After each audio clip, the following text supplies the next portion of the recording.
ആയിട്ട് വന്ന വാർത്ത പറഞ്ഞാൽ സങ്കടകരമായ കാര്യം എന്ന് പറഞ്ഞാൽ രേണുസുതി ക്യാൻസർ ആയ രീതിയിൽ വന്നിട്ടുണ്ട്. രേണു ചേച്ചി തന്നെ പറഞ്ഞു അത് സോഷ്യൽ മീഡിയയിൽ. ഇപ്പം എന്താ വിളിച്ചിരുന്നോ, എന്താ സംസാരിച്ചിരുന്നോ? ഞാൻ വിളിച്ചിട്ടുമില്ല, സംസാരിച്ചിട്ടുമില്ല, ഞാൻ മെസ്സേജ് ഒന്നും ചെയ്യാറില്ല. നമുക്ക് ഷോക്കഡായിരുന്നു, നമുക്കറിയില്ല. പക്ഷേ അതിനകത്ത് പറഞ്ഞ ഒരു കാര്യത്തിനോട് എനിക്കിപ്പോഴും യോജിപ്പില്ല. കാരണം എന്താ അറിയോ, അപ്പോൾ അതുകൊണ്ടാണ് ഞാൻ അങ്ങനെ ചെയ്ത് ഇങ്ങനെ ചെയ്ത് അതൊന്നും ആവശ്യമില്ല. നമ്മുടെ കേരള ജനത ഒരു ക്യാൻസർ കാര്യങ്ങൾ വന്ന ഒരു സ്ത്രീ ഇതുപോലെ കുറേ പോസിറ്റീവ് കുട്ടികളുണ്ട്, ജോലി ചെയ്ത് ജീവിക്കുന്നു, അതൊക്കെ ഉണ്ട്. അതിന് സബ്സ്ക്രൈബ് ചെയ്ത് മാത്രം ചെയ്യേണ്ട കാര്യമില്ല.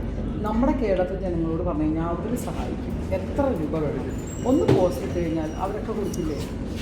ന്യായമായിട്ടുള്ള കാര്യം എന്താണ് കേരളത്തിലുള്ള ജനങ്ങൾ സഹായിക്കാത്തത്?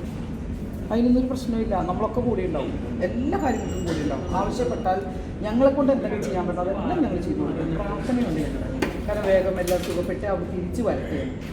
ഇത്രയേ ഉള്ളൂ. നമുക്കൊന്നും ആരോടും വൈരാഗ്യമൊന്നുമില്ല മോനെ. എന്ത് വൈരാഗ്യം? വേൾഡ് കപ്പ് ഏതാ ടീം കളിയൊക്കെ? എൻ്റെ പൊന്നു മോനെ, എനിക്ക് അതിന് ടീമൊന്നുമില്ല. എനിക്ക് മെസ്സിയെ ഭയങ്കര ഇഷ്ടമാണ്, റൊണാൾഡോയെ ഭയങ്കര ഇഷ്ടമാണ്. എൻ്റെ മോൻ്റെ ഭയങ്കര ഫാനാണ് ഇവർ രണ്ടുപേരും. ജീവിതത്തിൽ മോൻ്റെ ഭയങ്കര ഫാനാണ്, മോന് ഭയങ്കര ഫാനാണെന്ന് ഇവരൊക്കെ. അങ്ങനെയാണ് ഈ പേരുകൾ എപ്പോഴും എനിക്ക് വരാൻ. അത് ഞാൻ ഫുട്ബോൾ പ്ലെയറൊന്നും അല്ല, പക്ഷേ എന്തെങ്കിലും ഉണ്ടെങ്കിൽ ചാടി ഇറങ്ങും. അങ്ങനെയുണ്ട്. ഫുട്ബോൾ കളിക്കും. ഞാൻ ക്രിക്കറ്റ് കളിച്ചല്ലോ കഴിഞ്ഞതിലൊക്കെ, അതൊക്കെ 2 വിക്കറ്റ് എടുത്തു. അതൊന്നും പ്രശ്നമില്ല. നമുക്ക് കളിക്കുക. നമ്മൾ ഒരു സ്ഥലത്തും തോൽക്കാൻ പാടില്ല. നിങ്ങളാണെങ്കിലും നിങ്ങളിപ്പോൾ നിൽക്കുന്നത് മാധ്യമരംഗത്തല്ലേ, എന്ത് കാര്യങ്ങളും നമ്മൾ മുന്നേറിക്കൊണ്ടിരിക്കുക. തോൽവി വേണ്ട, ജയത്തിനുള്ള മുന്നോടിയായിട്ട് നിങ്ങൾ മുന്നോട്ട് പോകണം കുടുംബത്തിന് വേണ്ടി. പിന്നെ ഒരൊറ്റ കാര്യം ശ്രദ്ധിക്കുക, നമ്മുടെ വീട്ടിൽ നമ്മളെയൊക്കെ കാത്ത് അച്ഛൻ അമ്മ മാത്രമല്ല അവരുടെയും അച്ഛനും അമ്മമാരൊക്കെ നമ്മളെ നോക്കിയിരിക്കുന്നുണ്ടാവും. അവർക്കൊന്നും വിഷമം കൊടുക്കാതെ നിങ്ങൾക്ക് നന്നായിട്ട് പോവുക. അത്രേ ആഗ്രഹമുള്ളൂ. ഓക്കെ. ബിഗ് ബോസിലേക്ക് ഉണ്ടാവും? ഇല്ല മോനെ, കാരണം എനിക്ക് എന്താ വെച്ചാൽ പെട്ടെന്ന് പോകാൻ പറ്റില്ല. കാരണം എൻ്റെ വീട്ടിൽ എൻ്റെ പ്രായമായ അമ്മയുണ്ട്, 80 അടുത്തായ അമ്മയ്ക്ക്. ഇവിടെ അച്ഛനമ്മ എല്ലാവരും ഫോൺ വരാതെ എൻ്റെ മോനെ ഒന്നും വിളിക്കാതെ ഈ സമയത്ത് അവനിനി കൂടി ഒന്ന് 2 വർഷം കഴിഞ്ഞാൽ അവൻ്റെ ജോലിയും കാര്യമായിട്ട് പോകും. ഈ 2 വർഷം കൂടി എനിക്ക് എൻ്റെ മോനും കാര്യങ്ങളൊക്കെ എപ്പോഴും അന്വേഷിച്ചുകൊണ്ടിരിക്കും. ഫോണൊന്നും കിട്ടിയില്ല, ഞാൻ വല്ലാതെ കോള് വന്നിട്ടുണ്ടായിരുന്നു. കോളൊക്കെ എപ്പോഴും ഈ പറയണതല്ലേ ആൾക്കാരെ. എന്നെ നേരിട്ട് വിളിച്ചാൽ അവർക്ക് അറിയാം. ഞാൻ ഇപ്പോൾ പോയില്ല. ഇനി നിങ്ങൾ കുറേ നാളെ ചേച്ചി വന്നു പറയാൻ പറ്റില്ല. മനുഷ്യൻ്റെ അവസരം ഞാൻ റിലാക്സ് ആയിട്ടിരിക്കുകയാണ്, ഒന്ന് പോകണം. അല്ല ഇതേപോലെ നുണ പറഞ്ഞിട്ടുള്ളവരാണ് പോകാൻ. ഞാൻ ഇന്ന് വരെ നിങ്ങളോട് എന്തെങ്കിലും നുണ പറഞ്ഞിട്ടുണ്ടോ? ഞാൻ നുണ പറയില്ല. ഞാനിപ്പോൾ പോവില്ല. പ്രായോഗികമായിട്ട് പോയാൽ ഞാൻ കപ്പ് മേടിച്ചിട്ട് തിരിച്ചു വരാൻ മാത്രമേ പോകുള്ളൂ. അല്ലെങ്കിൽ പോയിട്ട് വലിയ കാര്യമില്ല. നാളെ കെട്ട് പോകുന്നത് വലിയ ഇഷ്ടമുള്ള കാര്യമല്ല. അതുകൊണ്ടാണ്. പിന്നെ ഒരു അഭിപ്രായം മാത്രമേ എല്ലാവരും ഉള്ളൂ. ഇതൊക്കെ കണ്ടുകൊണ്ടിരിക്കുന്ന നല്ലവരായ കുറേ ആൾക്കാരുണ്ട്. എനിക്ക് ഒരുപാട് സപ്പോർട്ട് ചെയ്ത ആൾക്കാരുണ്ട്. ഇങ്ങനെ വെറുതെ ആവശ്യമില്ലാത്ത കാര്യങ്ങൾ കേട്ട് നിങ്ങൾ ഈ PR വർക്കിൻ്റെ പുറകെയൊന്നും പോകാതെ നിങ്ങളുടെ എന്തെങ്കിലും തെറ്റുണ്ടെങ്കിൽ പറഞ്ഞാൽ അത് തിരുത്തി മുന്നോട്ട് വരാൻ പറ്റിയ ഒരാളാണ് ഞാൻ. നിങ്ങളുടെ കൂട്ടത്തിലൊരാളാണ്. അത് മറക്കരുത്. നിങ്ങൾ പറഞ്ഞോ, ഞാനത് തിരുത്തും. അതിനുള്ള ഒരു മനസ്സുള്ള ആളാണ് ഞാൻ. ഓക്കെ. Thank you.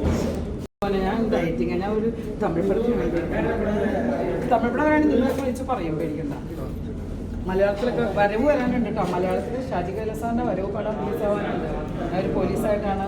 പിന്നെ ആരംഭം പടം വിഷ്ണുവിൻ്റെ മോളുടെ കൂടെ. ജോയിച്ചേട്ടനെ എന്തിനും അടി കൊടുക്കണ്ടോ വരവില്? ഞാനോ? ജോയിച്ചേട്ടൻ നല്ല അടി ആൾക്കാർക്ക് മോനെ, ഒരു കിടുക്കൻ അടിയാണ്. നല്ല പടമായിരിക്കും. പോയി കണ്ടോ? കാണേണ്ട പടം തന്നെ. ഇപ്പോഴേ ഞാൻ പ്രൊമോഷൻ പറഞ്ഞു. അപ്പോൾ എല്ലാവരും കാണാട്ടോ. ഓക്കെ. അവർ അത്രയും എക്സ്പീരിയൻസ്ഡ് ആയ ആൾക്കാരാണ് അവരൊക്കെ. അവരോട് അഭിനയിക്കുമ്പോൾ നമ്മളെന്താ പറയുക, ചാരി നിൽക്കുമ്പോൾ ഒരു നിന്ന് പറഞ്ഞ പോലെ ചന്ദനം മണക്കുന്ന പറഞ്ഞ പോലെ നമ്മളും അങ്ങനെ കോമഡി വേഷങ്ങളിൽ ഇങ്ങനെ വന്നു. ഇനിയൊക്കെ അതുപോലത്തെ ഒരു തമാശ പടങ്ങളൊക്കെ മലയാള സിനിമയിൽ ഉണ്ടാവും. അത്ര ആർട്ടിസ്റ്റുകളൊക്കെ ഒന്നും പഴയതൊന്നും ഇപ്പോൾ വരുന്നില്ല. ഇപ്പോൾ നിങ്ങൾക്ക് തന്നെ പടങ്ങളൊക്കെ അറിയാമല്ലോ. പഴയ നമ്മുടെ തമാശകളൊന്നുമല്ല. ഇപ്പോൾ കുറച്ച് ന്യൂജൻ കോമഡി ആയി തുടങ്ങി. അപ്പോൾ അതിൻ്റേതായ കാര്യങ്ങൾ നമ്മുടെ ഈ കാലം മാറിയില്ലേ, കാലം മാറുമ്പോൾ നമ്മുടെ പിള്ളേരുകളൊക്കെ മാറി വരികയാണ്. അപ്പോൾ അവരുടെ കോമഡിയൊക്കെ എന്താ പറയുക, സ്പോണ്ടേനിയസ് ആയിട്ടുള്ള കോമഡികളാണ്, സംസാരത്തിൽ കൂടെയൊക്കെ വരുന്നത്. ആ രീതിയിൽ നിങ്ങൾ അക്സെപ്റ്റ് ചെയ്യുന്നില്ലേ? വാഴ എന്ന് പറഞ്ഞൊരു പടം മാത്രം മതിയില്ല. അവിടെ എന്താ ഉണ്ടായത്? എന്ത് കോമഡി കളിച്ചിട്ടുണ്ട്? അവരുടെ ലൈഫല്ലേ കാണിക്കുന്നത്. അത് നിങ്ങൾ അക്സെപ്റ്റ് ചെയ്തില്ലേ? അപ്പോൾ കാലം മാറാൻ എല്ലാവരും അക്സെപ്റ്റ് ചെയ്തോളൂ ചേച്ചി. അതുപോലെ തന്നെ TV